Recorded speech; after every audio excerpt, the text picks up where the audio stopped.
Olá pessoal, o meu nome é Thalita Fernandes, eu sou nutricionista e vou lecionar para vocês a disciplina de nutrição e dietética dentro do curso técnico de enfermagem.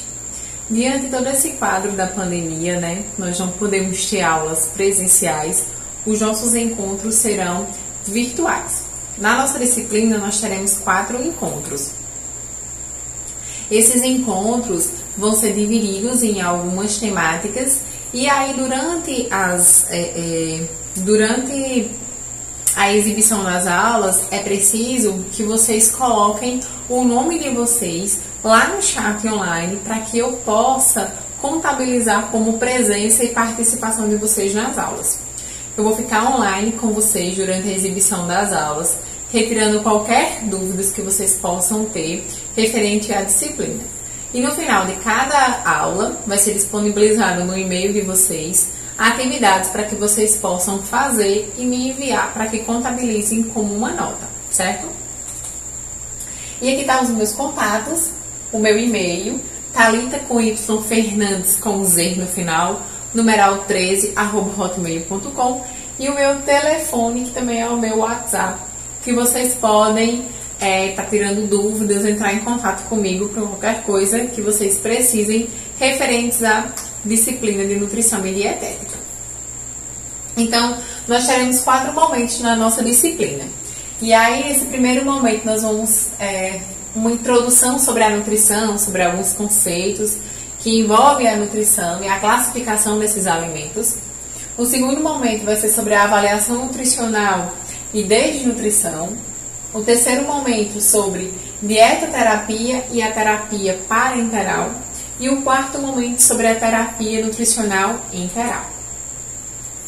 Então, qual o objetivo da disciplina de nutrição e dietética dentro do curso de enfermagem? Vocês podem estar se perguntando. Eu costumo dizer que a enfermagem e a nutrição, elas são melhores amigas. Elas andam lado a lado quando a gente fala de melhora daquele paciente. Por quê? Porque a enfermagem, ela é o primeiro contato, ela é quem mais tem contato, na verdade, com aquele paciente.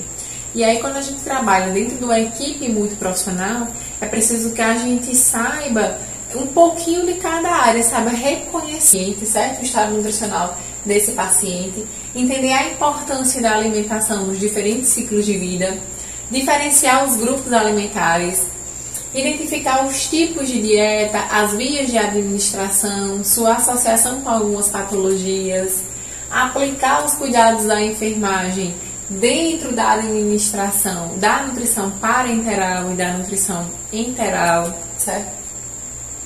E aí, como eu falei, a nutrição e a enfermagem, elas caminham lado a lado, porque a enfermagem é quem colhe aquelas primeiras informações sobre o paciente durante a anamnese, que pode estar me auxiliando enquanto nutricionista a como que vai ser essa dieta desse paciente, visando a melhora e a redução do tempo que ele vai estar internado ali. Então, por exemplo, durante uma anamnese, a enfermagem ela vai colher informações também do tipo se aquele paciente é um paciente consciente, se é um paciente desacordado, se é um paciente que tem força muscular capaz de comer sozinho, ou se a força muscular dele está reduzida, a questão se o paciente tem dentes na boca, se tem alguma alteração de feridas que o impede de comer certo tipo de tolerância daquela alimentação. Então, tudo isso vai estar me auxiliando enquanto nutricionista a prescrever uma dieta que melhor se adeque àquele paciente, Bem como saber qual foi o diagnóstico desse paciente, de que esse paciente está internado. Esse paciente tem alguma patologia de base? É diabético? É hipertenso? Tem colesterol alto? Tem gastrite, Para que a dieta vá mais adequada possível para esse paciente. E aí a alimentação, ela é tão importante quanto a medicação, se a gente for parar para pensar. E a nutrição, em termos mundial, ela ganhou forte influência depois da Segunda Guerra, depois da Revolução Industrial. No Brasil, ela recebeu ela começou a surgir em São Paulo em 1939, que foi quando surgiu o primeiro curso, e os nutricionistas eles eram chamados de dietistas, né? Eles estavam muito relacionados com as questões de vigilância sanitária, muito com as questões da alimentação do trabalhador, era mais voltado para os programas sociais. Depois a nutrição ela foi se expandindo, ela foi crescendo e se espalhando por todas as cidades do Brasil. E aí o conceito, o que é a nutrição, afinal? É uma ciência muito ampla, que a cada dia ela se inova e ela muda, né, de acordo com os avanços dos estudos. Então a ciência da nutrição, ela estuda os alimentos, os nutrientes, sua ação, interação e o balanço entre a relação de saúde e enfermagem, né? Como que o nosso corpo reage perante a alimentação em um quadro saudável e no quadro de alguma enfermidade. Bem como a nutrição ela estuda como que o nosso organismo ele digere, ele transporta, ele utiliza, ele excreta todos os nutrientes para o bom funcionamento do nosso corpo. Então é uma ciência muito ampla, né? Bem vasta. Tem como principal objetivo disponibilizar alimentos mais saudáveis, promover escolhas saudáveis e promover também o consumo de uma forma consciente. Esse médico, Pedro Escureiro, ele foi um forte influenciador, né, dentro da nutrição, e ele foi o criador das leis da alimentação que me regem quando eu vou montar um cardápio para aquele paciente. Ele diz que a lei da quantidade, a gente deve respeitar que essa quantidade ela deve cobrir a necessidade daquele paciente. A gente deve respeitar essa quantidade. Nem deve ser superior e nem inferior, já que cada indivíduo tem uma necessidade diferente. A lei da qualidade me diz que essa alimentação ela deve ser variada, saudável, colorida, diversificada. A lei da harmonia, ela me diz que deve ter um equilíbrio entre a ingestão dos alimentos e a proporção dos nutrientes, que é o que a gente vai daqui a pouco entender essa diferença.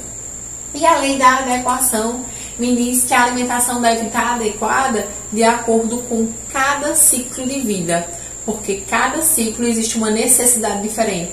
Existe uma necessidade diferente de uma criança, a necessidade diferente de um adulto, que é diferente da necessidade de um idoso, de alguém que tem alguma patologia, certo? Então, quando a gente vai elaborar um cardápio, a gente segue as leis da alimentação, esses 4 princípios: quantidade, qualidade, harmonia e adequação. Então, a alimentação ela é um processo voluntário, ela é um processo consciente, é um processo das nossas escolhas diárias, mas também é uma necessidade fisiológica do nosso corpo, porque a gente não vive sem se alimentar, né? Mas o que é importante da gente diferenciar é o que é nutriente e o que é o alimento. Nutrientes são elementos responsáveis pela manutenção bioquímica do nosso corpo. Por todo o funcionamento do nosso corpo, ele vai estar precisando de nutrientes para que ele possa trabalhar de uma maneira adequada. Alimento é toda substância introduzida dentro do nosso organismo. Então vamos exemplificar para que vocês possam entender. Quando eu como, vamos dizer, um brócolis, o meu corpo ele vai tirar daquele brócolis os nutrientes essenciais para o bom funcionamento do meu corpo. Quando eu como, por exemplo, uma coxinha com refrigerante, que são alimentos que a gente classifica como calorias vazias, eles não têm nutrientes. Então, é considerado apenas um alimento, certo? Então, nutriente, tudo é alimento, né? O brócolis também é um alimento, mas o brócolis, além de ser um alimento, ele vai me fornecer nutrientes. E alguns alimentos, eles não conseguem me fornecer nutrientes. Entendido? Então, a nutrição funcional é uma área da nutrição que ela vem ganhando muito espaço, muita visibilidade nos últimos anos, porque ela tem, ela estuda, ela trabalha, né, com os alimentos chamados funcionais, porque ela estuda partes específicas desses alimentos e os nutrientes que esses alimentos têm relacionados com algumas patologias, com a prevenção de algumas patologias, relacionados com os desequilíbrios clínicos que está acontecendo. E aí, quem trabalha na nutrição funcional, ele geralmente faz todo um rastreamento, tentando ligar todos os sintomas, todos os sinais que aquele paciente tem, que está promovendo um desequilíbrio dentro do sistema imunológico dele e está ocasionando alguma patologia, certo? Então, a nutrição funcional, ela já acarreta, ela já estuda algumas patologias associadas com a alimentação, né? Como que melhorar essa patologia, como que melhorar certos tipos de sintomas. Então, a nutrição funcional, ela é uma parte da nutrição que estuda exatamente a funcionalidade de alguns alimentos. A epigenética é a área da biologia que estuda as mudanças ocorridas dentro do nosso DNA.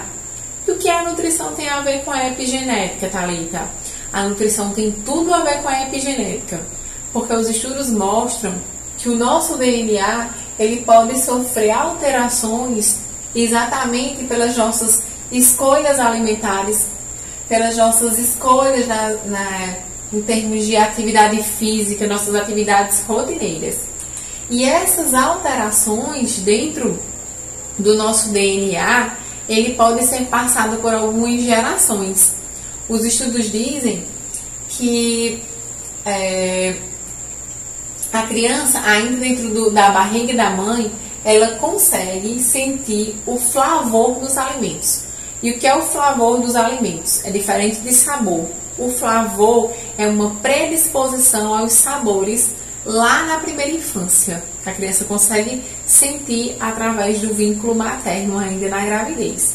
E aí uma mãe que ela tem uma dieta balanceada, uma dieta variada, tem uma predisposição dessa criança ter uma melhor aceitação a esses alimentos mais saudáveis.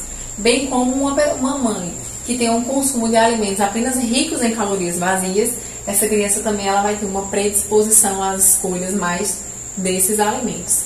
E essas escolhas alimentares, elas são capazes de modular o nosso DNA, que são capazes de passar de geração em geração associados ao surgimento de várias patologias, como diabetes, como obesidade, como câncer. A gente sabe, por exemplo, que quando um pai ou uma mãe ele é diabético, ele é sobrepeso, o seu filho tem uma predisposição maior a também vir a desenvolver essa patologia. E o Instituto Nacional de Câncer, ele diz que até 2022 nós teremos 625 mil novos casos de câncer relacionados com as nossas escolhas alimentares e com as nossas alterações do DNA. Então é um momento da gente refletir. O que é ser saudável? Quero que vocês vão pensando aí e vocês vão me responder lá na atividade. O que é uma pessoa saudável, né? Como que está a minha alimentação? Será que eu estou ingerindo nutriente ou eu estou ingerindo alimento? E aí, o que a gente vê nos últimos anos foi a mudança no nosso padrão alimentar, no nosso padrão de escolha. E a gente chama toda essa mudança de transição nutricional. E o que é isso, Thalita? Transição nutricional? A transição nutricional é um processo que ocorreu com o tempo nas mudanças dos padrões nutricionais da população, essencialmente determinadas por alterações na estrutura da dieta, na composição corporal. Vocês concordam comigo que a dieta dos nossos avós é diferente da nossa alimentação de hoje? Se a gente for parar para pensar, o que aconteceu? A mulher entrou no mercado de trabalho, a vida da gente é muito corrida, corre para o canto, vai para o menino, vai para a escola, a gente vai trabalhar, faz isso, faz aquilo, e na correria do dia a dia a gente acaba optando pelos alimentos processados, pelo aquele alimento que já vem pronto, vai lá na rua, consome aquela coxinha que é R$1 com aquele copinho de suco, foi o almoço do dia, foi o que deu. Então é a mudança no padrão alimentar, a mudança nas nossas escolhas. E essa mudança nas nossas escolhas refletiu na nossa estética, refletiu no nosso estado nutricional, né? Que tem bem que essa figurinha, né? Quando diz que a gente surgiu do macaco, a gente foi evoluindo, chegou aqui e a gente tá aqui. O consumo, né? Pessoas sobrepesas, com excesso de peso, consumo de alimentos industrializados ao invés de alimentos mais naturais, não pratica atividade física, mas esse cenário está mudando também, viu? Então a transição nutricional é a mudança no padrão alimentar da população, que foi o que aconteceu. E aí o que foi que aconteceu?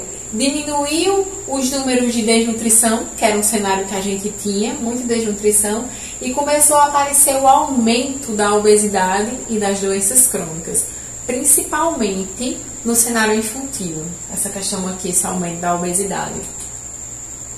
E aí o cenário que a gente tinha era um cenário de fome, era um cenário de desnutrição associadas a várias patologias devido à escassez ou deficiência de vários micronutrientes, né? A gente tinha um cenário que era característico da anemia ferropriva, uma alimentação que não tinha o ferro. A gente tinha a questão do raquitismo, certo? Da hipovitaminose A. E aí o que foi que a indústria fez? A indústria se adequou a essa realidade e começou a suplementar e fortificar alguns alimentos para mudar esse cenário. E aí, essa mudança nesse cenário, a gente tem um cenário atual o quê? Como que é a maioria das nossas famílias hoje? Sedentárias, sobrepesas, consumindo diariamente fast foods, né?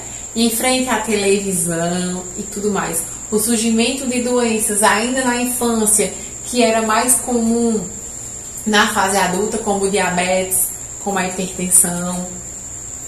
E aí, no Brasil, mais da metade da população brasileira ela está em excesso de peso. 57% dos adultos com excesso de peso, né? E 20,8% eles estão em obesidade. São números alarmantes. 33,5% das crianças elas têm excesso de peso e 14,3% com obesidade. Esse estudo, ele me diz, referente às crianças, que para cada 5 crianças obesas, 3 elas serão adultos também obesos. Tá, e de quais são os prejuízos da obesidade? É só uma questão estética? Não. Associada à obesidade, tem a questão estética, mas tem a questão de patologias que podem estar associadas. Por exemplo, diante desse cenário que a gente está vivendo da Covid-19, pessoas com excesso de peso, elas entram no grupo de risco. Por quê? Devido ao seu corpo não responder de uma forma que se espera, né? Então está todo relacionado, é um gatilho de várias coisas que a obesidade pode estar associada. E aí, as doenças crônicas não transmissíveis, elas representam 74,% do total das mortes no Brasil. 31,% estão associadas às doenças do aparelho circulatório, né? A questão de hipertensão, né? A questão do coração. 17% por câncer, que aí foi o que eu falei, né? Dos dados lá até 2022. E hoje, mais de 17 tipos diferentes de câncer, eles estão associados às nossas escolhas alimentares. 6% das mortes por diabetes e 6% por doenças respiratórias crônicas. E aí, como que é os hábitos alimentares da nossa população? Que esse estudo mostrou, 20,1% dos adultos, eles consomem doce quase todos os dias. 56,6% dos adolescentes fazem refeições sempre ou quase sempre em frente à televisão. Thalita, e por que não comer de frente à televisão no celular? Porque agora é celular, né? A gente tá comendo assim, ó. É o dedinho passando e a colher entrando. Por quê? Quando a gente come de uma forma distraída, você não está prestando atenção naquilo que você está comendo, como que você está se alimentando. E você não faz o processo de mastigação de forma correta, que também determina na questão de saciedade. 19% dos brasileiros eles consomem refrigerantes ou sucos artificiais quase todos os dias. Mais de 80% dos adolescentes consomem sódio acima do limite recomendado. Aí eu pergunto para vocês sabem qual é a quantidade de sal que a gente deve consumir diariamente? referente a uma tampinha daquela de caneta Bic. E ninguém consome, a gente consome bem mais, porque a gente consome os alimentos industrializados, que são fontes altíssimas de sal, né? E a gente adiciona o sal em diversos tipos de preparações no dia a dia. E aí, com essa explosão de informações que a gente tem hoje, as mídias sociais, várias informações que vão sendo bombardeadas diariamente, né? Que acabam por confundir também e interferir nas nossas escolhas alimentares. Por quê? Porque nem sempre todas as informações que tá lá naquele site, tá lá no grupo de WhatsApp, elas são verdadeiras. Mas as pessoas, na maioria das vezes, elas acabam acreditando naquelas mensagens que tá lá, né? E aí aparece a dieta do limão, aparece chá de não sei o que, seca a barriga, perca não sei quantos quilos em 2 dias, né? Então tudo isso são informações que na maioria das vezes consegue conquistar a população, mas que elas não são verdadeiras. E aí os fatores que influenciam nas nossas escolhas alimentares. A propaganda dos alimentos interfere muito, principalmente na questão infantil, né? Essa questão de personagem dentro dos alimentos industrializados, de brinquedos, como brindes, né? Os hábitos e preferências dentro da família. Cada família, ela tem uma característica única, um padrão, ou um alimento que faz sempre parte de sua rotina, de suas escolhas. Fatores sociais, psicológicos, econômicos, crenças, religiões e tabus que interferem muito nas nossas escolhas alimentares. Alguns certos tipos de religião não consomem certos tipos de alimento, por aí vai. E a disponibilidade desses alimentos, né? Por exemplo, a gente entende que uma capital vai ter uma variedade maior de determinados alimentos do que uma cidade no interior. E por aí vai. Então, vários fatores determinam nas nossas escolhas alimentares. E qual o cenário atual que a gente tem, Thalita, hoje, geralmente? Será que a gente tem o hábito de comer geralmente sozinho, isolado, assistindo lá, vendo as informações do WhatsApp, do grupo, ou a gente ainda tem essa questão de sentar à mesa, de comer em família? Por quê? Porque a alimentação também é um ato social, é um ato afetivo. O sentar à mesa alimentares. E eu gosto sempre de frisar muito nessa questão, né? E as nossas escolhas? Será que as nossas escolhas alimentares estão sendo mais de alimentos industrializados, empacotados? Ou será que os nossos alimentos estão sendo mais alimentos naturais? Os produtos naturais já são presentes na nossa alimentação? Então, os alimentos ultraprocessados são encontrados em toda parte e sempre acompanhados de muitas propagandas, descontos, promoções. Por exemplo, vocês já viram alguma propaganda anunciando uma promoção de cenoura? Não tem, né? Mas tem promoção de quê?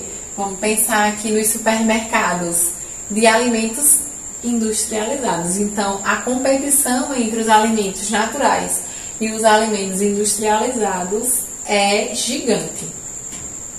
E quais problemas podem vir oferecer uma alimentação errada? Uma alimentação rica em calorias vazias? Patologias, como eu falei, dislipidemia, hipertensão, diabetes, câncer, obesidade, certo? E agora a gente vai começar a estudar sobre a classificação desses alimentos. A gente deu uma pincelada sobre o universo da nutrição e agora a gente vai adentrar nessa classificação. Os alimentos, eles podem ser classificados quanto à sua origem, função e nutrientes. Quanto à sua origem, ele pode ser animal ou vegetal. Quanto à sua função, ele pode ser energético, construtores e reguladores. Os energéticos já fornecem energia. Os construtores vai estar relacionado com a formação e renovação dos nossos tecidos. E os reguladores para que o nosso corpo funcione de uma forma adequada. Quanto aos nutrientes, eles vão ser classificados em macronutrientes, subdivididos em carboidratos, proteínas e lipídios, e vão ser classificados em micronutrientes, subdivididos em vitaminas e minerais. E a gente vai detalhar cada um agora. Os carboidratos são os grupos dos pães, bolachas, arroz, todos os tipos de massas. E corresponde a 50% ou a 70% da nossa dieta. E a principal função do carboidrato é nos fornecer energia, fonte rápida de energia, né? Que é a glicose.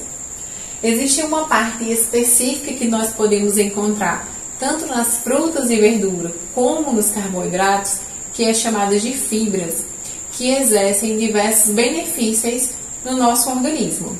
Elas podem ser do tipo solúveis, quando elas não são fermentadas pelo nosso organismo, e os benefícios dela vão estar relacionados à manutenção da glicemia, vai estar relacionado com reduzir os níveis de colesterol, de LDL, e as fibras insolúveis, que são fermentadas por bactérias e vão estar relacionadas com o aumento do bolo fecal para auxiliar no trânsito intestinal.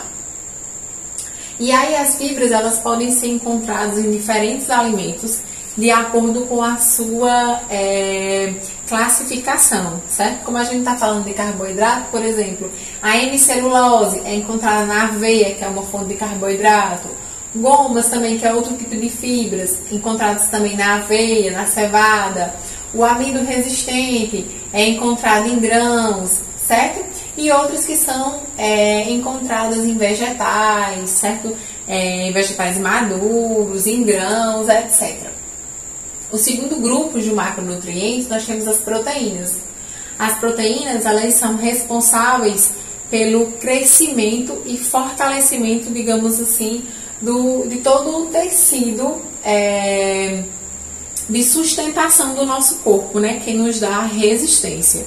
Os adeptos de prática de atividade física, eles restringem o carboidrato, que é uma fonte primária de energia, e priorizam o consumo de proteína. Por quê? Porque a proteína a gente armazena nos músculos e os carboidratos a gente armazena nos adipócitos, famosos pneuzinhos.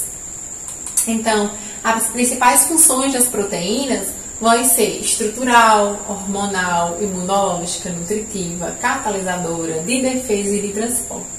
O consumo de proteínas e suas funções estão relacionadas, por exemplo, com o crescimento das nossas unhas, com o crescimento do nosso cabelo, está relacionado com questão hormonal e o transporte de alguns hormônios dentro da corrente sanguínea. Então, as proteínas têm várias funções no nosso organismo. O terceiro grupo dos macronutrientes são os óleos, que muitas vezes eles são tidos como os grandes vilões, né? Os piores. E nem sempre. Nós precisamos de fontes de gorduras dentro do nosso organismo, porque eles vão nos fornecer também uma fonte de energia, mas outros benefícios. Então, os lipídios são substâncias formadas pelas moléculas de ácido graxo, glicerol, caracterizando-se pela sua baixa solubilidade em água, ou seja, ele não se dissolve em água. E quais são as funções dos lipídios, Thalita? Fornecer energia quando não se tem carboidrato, quando não se tem proteína. Proteção mecânica na questão do frio, na questão da pele. Transporte de vitaminas. Síntese de hormônio, combustível energético. E aí eles podem ser subdivididos, subclassificados. O primeiro tipo dos lipídios que nós temos são os triglicerídeos, que eles representam 95% da nossa dieta. E quem são esses triglicerídeos? Eles são dois grandes grupos. A gordura, que aí ela possui um ácido graxo saturado, que aí ele dá uma consistência mais dura, que a gente vai encontrar a gordura onde? Nas carnes, né? No nosso próprio corpo humano. E aí, de forma vegetal, a gente pode encontrar na manteiga de cacau, na manteiga de coco. E o outro triglicerídeo vai ser os óleos, que ele vai ter um ácido graxo insaturado, que vai dar a ele a consistência mais líquida, diferente das gorduras que a gente viu que vai ter uma consistência mais sólida. Pode ser de origem animal, como o óleo da baleia e do bacalhau, e de origem vegetal vai ser os óleos que a gente conhece, o óleo de milho, de girassol, de canola, de linhaça, etc. O segundo tipo de lipídios são classificados os grupos com o nome de cerídeos. Eles possuem uma consistência mais sólida e a principal função dele está relacionada com a impermeabilização, né? Pode ser de origem animal, que é encontrado na cera da abelha ou na cera do nosso ouvido. E outro tipo de gordura, chamada de cerídeos, de origem vegetal, é extraída da carnaúba e do babaçu. O outro tipo de lipídio que nós temos são os esteroides, né? Exemplos dos esteroides bem conhecidos é o famoso colesterol, que acho que é tão bem falado. E o que é o colesterol, Thalita? O colesterol é uma substância semelhante à gordura que a gente produz, né, diariamente no corpo humano.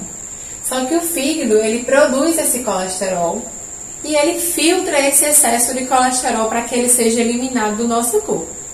Porém, quando a gente tem uma alimentação rica em alimentos fontes de lipídios, de gordura, esse colesterol ele começa a ficar aderido dentro das nossas artérias. Eles vão se acumulando ao longo dos anos e vão impedindo que o sangue ele passe de maneira normal, e aí vai causar o entupimento das nossas artérias.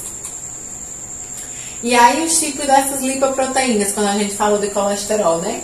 Nós temos o VLDL, o LDL, o HDL e o quilomicro, né?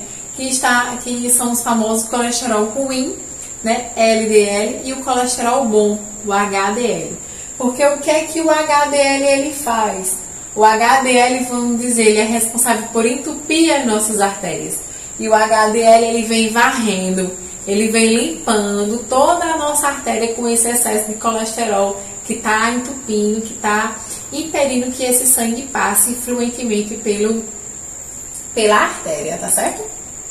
E aí, outro tipo de lipídio que nós temos, o quarto e último grupo, são os fosfolipídios, né? Que eles são classificados porque eles têm uma parte hidrofílica e uma hidrofóbica, né? Que é as suas características. Que aí eles vão ser classificados de acordo com o comprimento de sua cadeia. Se vai ser um ácido gráfico de cadeia curta, de cadeia média, de cadeia longa, de cadeia gráficos saturados, quem são? Manteiga, creme de leite, o queijo, gordura animal. E os ácidos gráficos insaturados, os nossos óleos, os azeites, né? Que os insaturados eles vão ser subdivididos entre monoinsaturados, MUFAs, e poliinsaturados, PUFA, que são considerados fontes de gorduras boas, que devem estar presentes na nossa alimentação de maneira diária, tá bem? E os ácidos gráficos trans, quem são essa gordura trans que a gente tanto fala? A gordura trans ela é uma gordura vegetal que ela é feita a partir do processamento da hidrogenização industrial, né? Ela é responsável por dar sabor, consistência, textura e durabilidade nos alimentos. Então, a maioria dos alimentos industrializados, eles são fontes de gordura trans. E essa gordura trans, o seu excesso, ela é ofensiva e prejudicial à nossa saúde, porque ela vai fazer o que eu mostrei lá na frente. Ela vai ser responsável pelo entupimento das nossas artérias, tá? Então, atentem-se, cuidado para o alto consumo de alimentos em gordura trans. Além de que a gordura trans, por ela ser fabricada, né, nesse processo de hidrogenização, ela está relacionada também com outras patologias, como o surgimento do câncer, né, já que faz parte das nossas escolhas alimentares, digamos assim. Os micronutrientes, né? O outro grupo da nossa classificação dos alimentos. Os micronutrientes, nós precisamos deles em quantidades menores, mas eles são responsáveis por todo o funcionamento do nosso corpo. Então, as vitaminas são substâncias orgânicas complexas, encontradas em tecidos animais e vegetais, que têm como função o controle dos processos metabólicos do nosso organismo. E aí, quem são essas vitaminas? Elas podem ser lipossolúveis e hidrossolúveis. As vitaminas lipossolúveis são elas, vitamina A, que é fonte de vitamina A, né, os alimentos alaranjados, ovos, leite, fígado, a vitamina D, a vitamina E, a vitamina K. E aí, nesse quadro da Covid-19, a vitamina D fez bum, explodiu rapidamente. Por quê, Thalita? Como aquele dia do momento. Antigamente, os estudos mostravam que a vitamina D ela estava mais relacionada com a saúde dos ossos, com a nossa questão óssea, né? E a exposição solar. Hoje, os estudos mostram que a vitamina D ela é uma das responsáveis pelo controle e manutenção do nosso sistema imunológico, que é o nosso sistema de defesa. Então, em algumas regiões que as pessoas não têm tanto exposição ao sol, e já que suas fontes nos alimentos são difíceis, é necessário que as pessoas sejam suplementadas. Mas também a gente não pode superdosar a vitamina D, porque pode trazer alguns prejuízos, certo? E as vitaminas hidrossolúveis, né? Que é a vitamina C, a vitamina B1, a vitamina B2, a vitamina B3, a vitamina B9 e a vitamina B12. Eu não vou detalhar todas as vitaminas, porque vocês vão fazer uma atividade referente a mais ou menos essa questão, que é uma atividade que vocês vão fazer sobre as cores dos alimentos e os benefícios na nossa saúde. Então, vocês que vão trazer essa informação para mim, porque vocês que vão fazer essa pesquisa. Então, eu vou só exemplificar. E aí, o grupo dos minerais, né, que são os nutrientes considerados essenciais do nosso organismo, porque eles estão relacionados com a regulação e a construção de várias atividades do nosso organismo. Quem são os macrominerais? O cálcio, o sódio, o magnésio, que cada um vai ter uma função diferente em alimentos-fontes dentro do nosso organismo, certo? Outros exemplos de minerais: o fósforo, o potássio, o enxofre, certo? E existe a relação que a ausência desses micronutrientes, né, a falta de minerais e de vitaminas, vão estar associados ao aparecimento de algumas patologias. Por exemplo, a ausência de ferro está relacionado com anemias, com o surgimento de aftas. A falta de zinco na nossa alimentação vai estar relacionado com deficiências de crescimento, com alterações de cicatrizações da pele.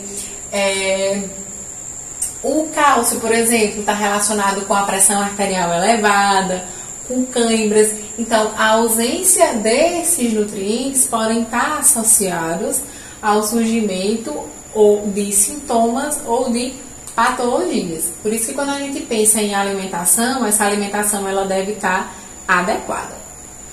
E a água como último nutriente, mas um dos mais importantes, porque o nosso corpo ele não funciona sem a água, né? E quando a gente fala de alimentação, a gente tem como algumas referências os guias alimentares. Esses guias alimentares, eles são responsáveis pelos estudos da população, de como que essa população tá, quais os hábitos alimentares, para que a gente tenha um norte diante de toda a questão da alimentação. E aí tem vários guias alimentares, guias para crianças, para diabéticos, para a população no geral, para a mamãe que amamenta. E no guia da alimentação, no guia da população brasileira, né, que é esse aqui, ele classifica os alimentos em alguns grupos para que a gente possa diferenciar e aprender a fazer escolhas mais saudáveis. Então ele classifica os alimentos em alimentos in natura ou minimamente processados, alimentos com adição de sal, açúcar e óleo, alimentos processados e alimentos ultraprocessados.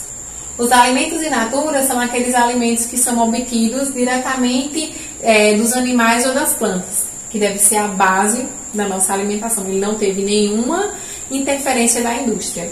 Os alimentos minimamente processados, eles tiveram uma mudança mais no sentido, por exemplo, de uma lavagem, no sentido de remoção, de moagem, por exemplo.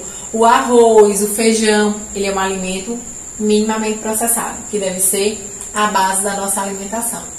Os alimentos processados são alimentos que eles passaram por um processo dentro da indústria para que chegue até a nossa mesa. Quem são eles?